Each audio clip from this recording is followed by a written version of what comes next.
The Honorable Chief Justice and Associate Justices of the Supreme Court. The House will come to order. The Senate will come to order.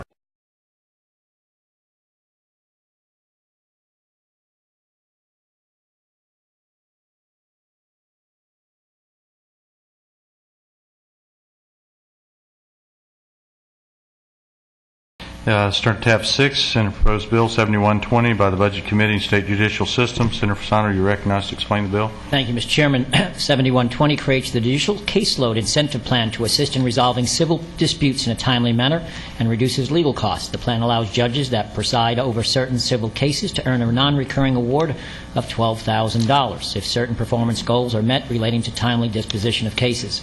Authorizes the 5 regional conflict councils to create a contract with the not-for-profit direct support organization to conduct programs and activities to raise funds and make expenditures for the benefit of the offices. Requires the Office of State Court Administrator to pay court-appointed counsel fees when the court orders payment above the flat fees set in the Florida statutes of the General Appropriations Act. Deletes a provision that allows the clerk of court to retain 10% of all fines collected locally. The bill redirects these revenues to the Clerks of Court Trust Fund in order to fully fund the clerks and at the amount proposed in the proposed Senate budget, and requires the Clerk of the Court Operations Corporations to collect and submit a quarterly report from the clerks of the court on a local surcharge on traffic infractions. That is the conforming bill, Mr. Chairman. And thank you, Senator Fasano, for including some of those issues. If there are questions on the judicial caseload incentive plan, I'll take them. Senator Bognoff. I mean, I guess it's an interesting concept to give judges bonuses, but has this been done in any other state, and what would ultimately be the result? I mean, what are we looking for? I mean, to move cases faster, to have them work Saturdays? I mean, what are we looking for? Well, let's just give you a philosophy behind it, and I do understand that it has been done in some other states. I don't have the exact data on that, but we're seeking it. I wasn't aware when first proposed it that it had been done anywhere else, but I've been told by some of the prosecutors and defense folks that in fact it has. We've spoken to the court administrators and the court about working with us on the metrics. I'm not sure about the metrics yet. And basic idea, and I don't know what the right amount is or whether this is even something we would ultimately do, but the idea is that the court currently has no pressure to, in my view, to not keep expanding the workload. And the way we set up rules, from the way we handle or don't handle initial summary judgments, to how we handle rules of the way the court system runs, from all the way through, ultimately in totality has an effect on the amount of workload that's there, how long it takes, how much it costs. And I was seeking a way, without getting overly prescriptive to the court, which I think is not very advisable by the legislature, to try and find ways that we can put some pressure or some incentives forward that help contain costs and help the court system to focus a little better. And I ultimately believe if it were all done, it would actually save us much more than it costs. But with that said, it's all in how these metrics might be set. It came in my business. I use a balanced scorecard approach in some of the components, and in those components we set 3 to 5 metrics up that the group works to achieve, that help make sure we serve our customers well and do all the things that make the unit successful financially and otherwise. And as I was thinking about all the issues in the court, from tort reform to the impact on judges of some of the pay changes we've made, and clearly you need quality judges, all those things in total, it seemed like if we could create a system that encouraged the court collectively and responsibly to manage its workload better, then we could save money and help it work more effectively. And that's the intent behind it. But I can't tell you that I'm satisfied with exactly where we are on this. Okay, thank you.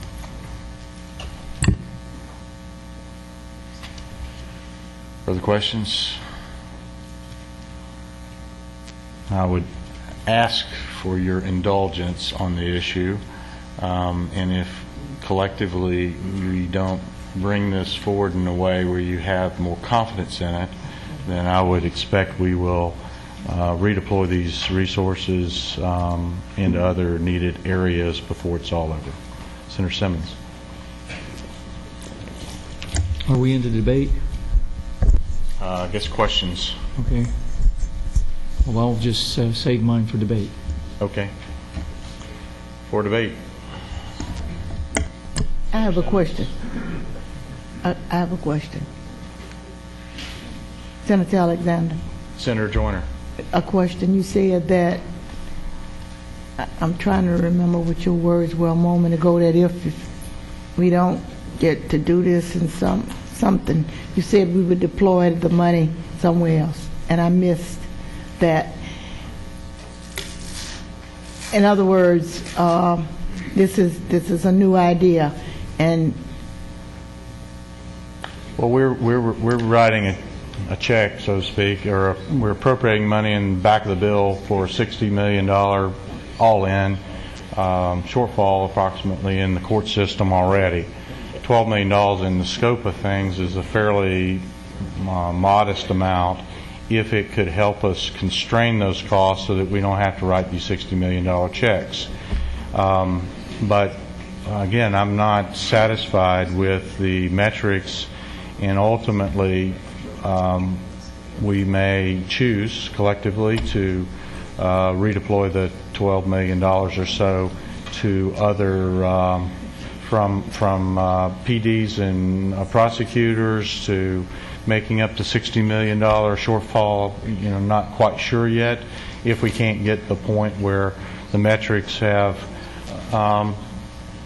consensus that it's going to be helpful in responsibly containing costs. And I'm not trying to, there's a fine line here that I think we all seek to respect between the constitutional authority of the court and our job as budgeting.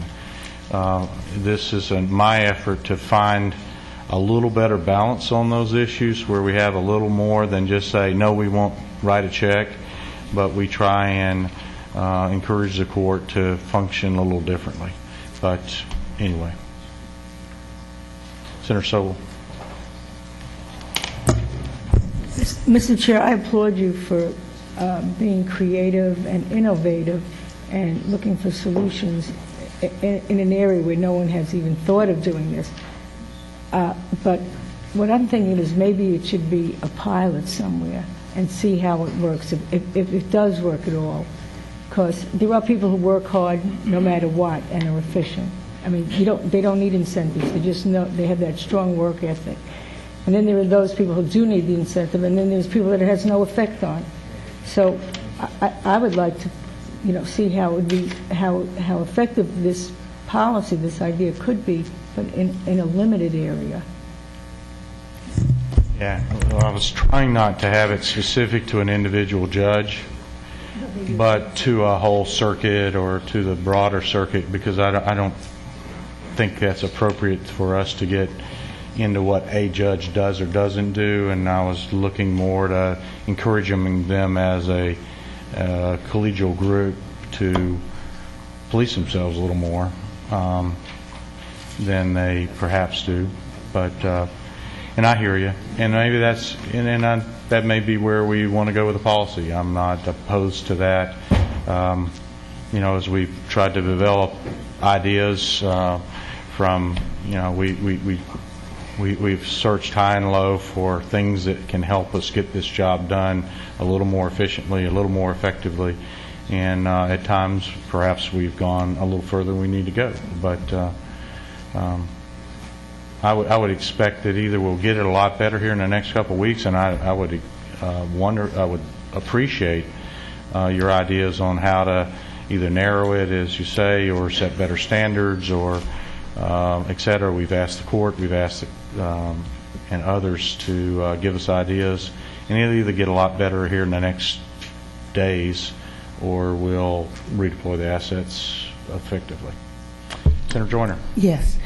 Senator Alexander, I think I read something where in another country they use this, but they incentivized everybody, the whole team, the prosecutors, the defense counsel, and the judges. And so in your looking at it, maybe we can pull up the data on that and look at expansion as opposed to narrowing, because the whole team were invested in it and they did get some results.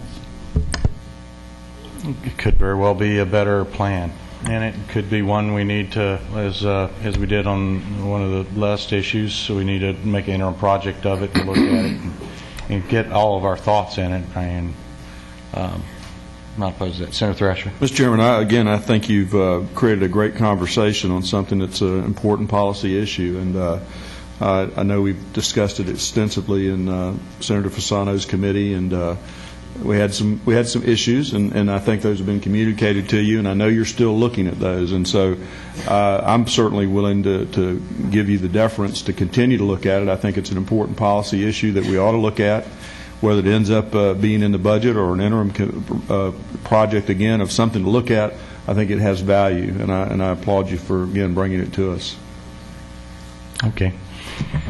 Well, we can go two ways. We can either TP the bill and we'll draw up amendment and strike out the program, or we'll move forward, however you want to do it. Mr. Chairman? Senator Fasano. Mr. Chairman, one is,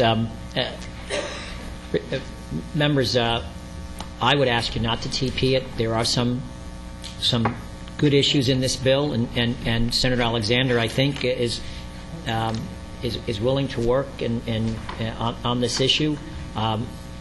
Members, Senator Alexander is doing his best to try and come up with innovative ways to move things along in our court system. There were some concerns in committee. Senator Chairman Alexander has, I think, addressed most of them, dealing with the criminal aspect of it, and we appreciate that as well. And I would encourage you members to support it and move the bill forward and see what happens down the road. Senator Simmons. As each of you know, I've spent more than 30 years in the courtroom and tried a lot of cases, and I think this is a good idea. And I think it's a good idea because I've spoken to judges, and they've come and met with me, and I said to them, well, you know that there are judges who are not moving their caseloads along, and that there's got to be a way to solve the problem with respect to getting cases moving.